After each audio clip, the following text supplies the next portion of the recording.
All right. So Scott, it's great getting together with you again here. And as we talked about last time, this is the fun topic. This is the thrive topic. And, I think we're all looking forward to the opportunity to actually start looking forward and building. So from that perspective, I've got two key topics here. One of which is that we've got to do a really good job of forecasting forward what the world is going to start looking like, beyond the next 90 days. I'm telling all of my teams that from a planning standpoint, right at this moment, it's hard to see like 2020, but I foresee sometime in the second quarter here, late April, May, we're going to start being able to see sort of what direction this is all taking us. And then at that point, I think is an opportunity for all of us to rethink our 2020 plans.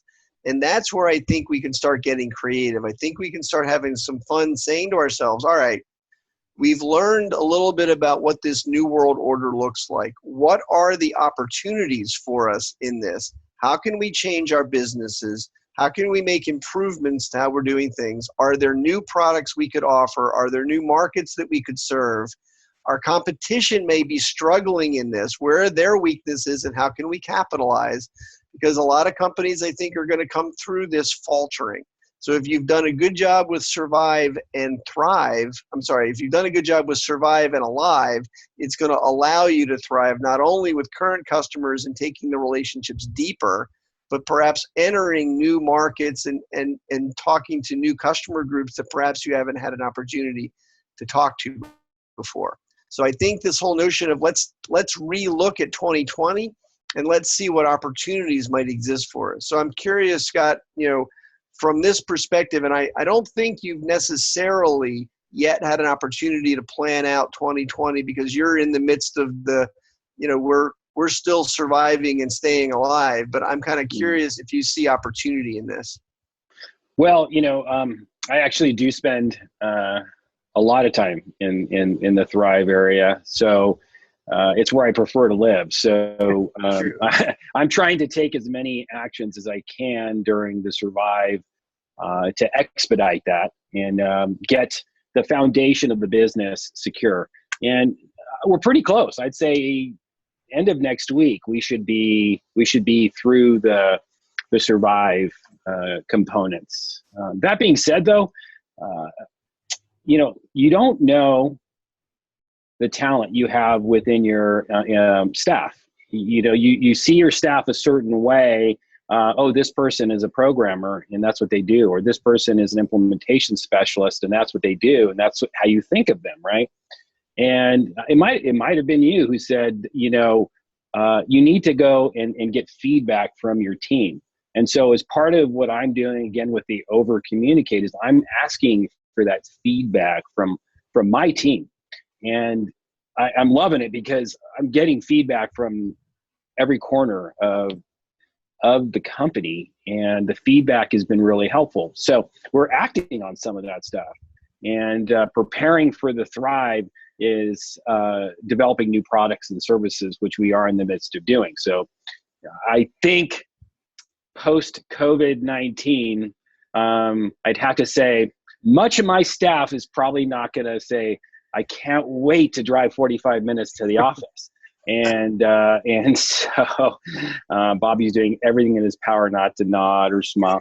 And so there's probably going to be some degree of very regular remote working. And so we are preparing a whole series of packaging to offer our clients because one side of our house is outsourced IT services, and we're getting ready to launch all of that because it's needed now, but I think it's also going to be needed far into the future.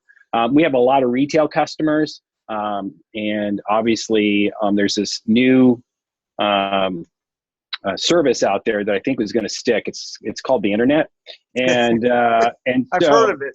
You've heard of it, and have you heard of the Google or the Twitter? No. So so I think many people were caught surprised here, in that they either didn't actually have a good e-commerce solution or an effective one. Either way, it's still quite dangerous. And so we are now aggressive. And these ideas came from from my team. I didn't know that, I had some small e-commerce experts in the business that loved to help that mom and pop, that smaller business, and wanted to avail their expertise to our clients. So we're doing that, and it's been a lot of fun. So Thanks. and it's what people really want to talk about. They don't want to talk about, am I going to hold on to my job, or, they really want to try to help the group, because it's not about being in, a profitable business. Of course, that's what we want to do, but they love the company just as much as we love them. So. Yeah, and I really feel like most companies that I work with have significantly untapped resources and intelligence already on their staff. And if we can figure out how to unleash their genius and put it to work in different ways and get ideas going and brainstorm on different, how can we be more innovative? How can we be easier to do business with? There's a lot of great questions that we could be asking now. And if we can make the changes rapidly, when the world is ready for us, we're going to have a whole different way to do business for our clients, which is going to make us that much more valuable. So Absolutely. Another couple of topics here in terms of Thrive, very good people are going to be made available in the upheaval that some companies are going to be forced to let go of really good people. And we need to be kind of waiting for the right people to become available and add them to our teams, because eventually we're going to need them. So we've got to keep our ears open about who's becoming available. We got to keep sort of a virtual bench going of candidates who would be great fits on our team, so that when we're ready to start growing again and thriving, we already know the people that are out there, and they're just waiting for us to bring them onto the team and get them going. So yeah, that'll be, it's like so different than the last 5 to 8 years where it's been so hard to find good people. I think it's going to be an amazing time. Yeah, we're our talent manager. She said that the email volume, without her doing anything, has it. She was the no-show rate 3 or 4 weeks ago, where people would make appointments, was staggering.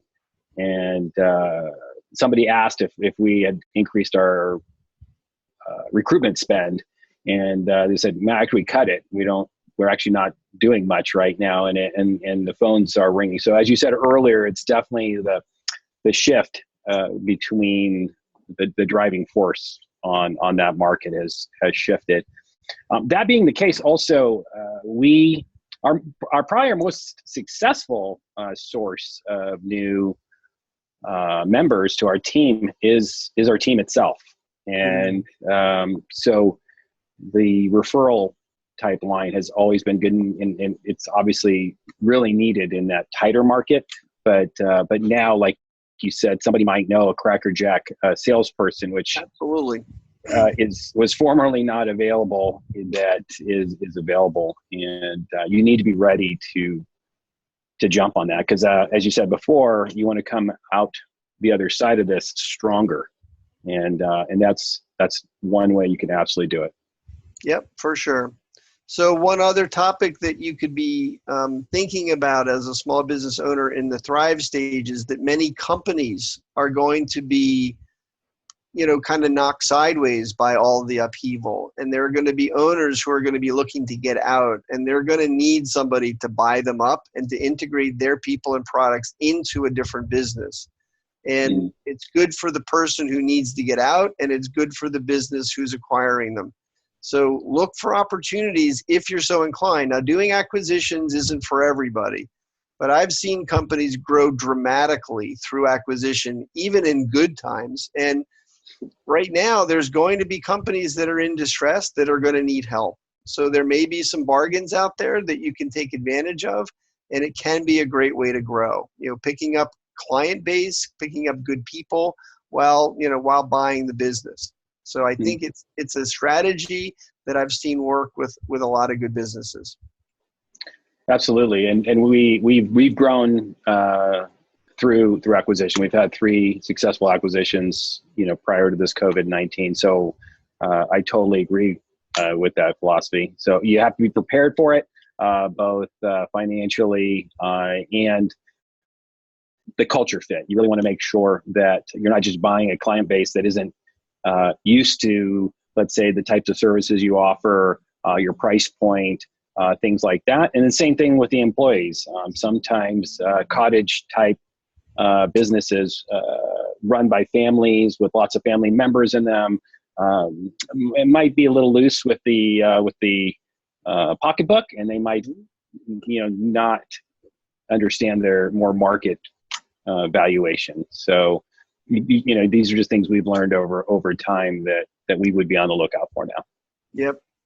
So I think Bobby mentioned at the very beginning of our first session that I'm a Great Game of Business coach. And one of the things that behind the Great Game of Business is this company called Springfield Remanufacturing Company, which was really born of a crisis, maybe not of this magnitude, but they had their own crisis. And they created this Great Game of Business as a result of sort of just needing to run the company differently with a real clear attention to numbers.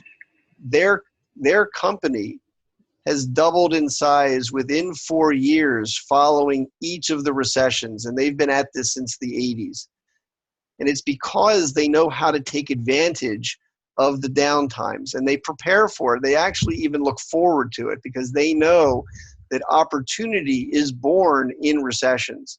So if you're thinking opportunistically and you're looking for ways to actually capitalize, there are lots of them out there. So it's a matter of really sharpening your mind and focusing on how can we actually thrive coming out of this crazy time period that we're in. And I think it's possible for all of us. Well, there you have it, Bobby. What do you think? That was incredible. Wow. Doug and Scott, thank you guys both so much for sharing that with us today. That was incredible. We started this series to provide real help right now, and I think that we just got more than we ever could have hoped for. To have the Coffee Talk series delivered directly to your inbox, subscribe to the Coffee Talks. We can be found at thecoffeetalks.com. And please do not forget to use the comment section to ask your questions or let us know what you'd like to hear more about. This series is for you. We want to hear from you. If you like what you're seeing, please share with others to help us get the word out. Be safe and take care. Thanks again.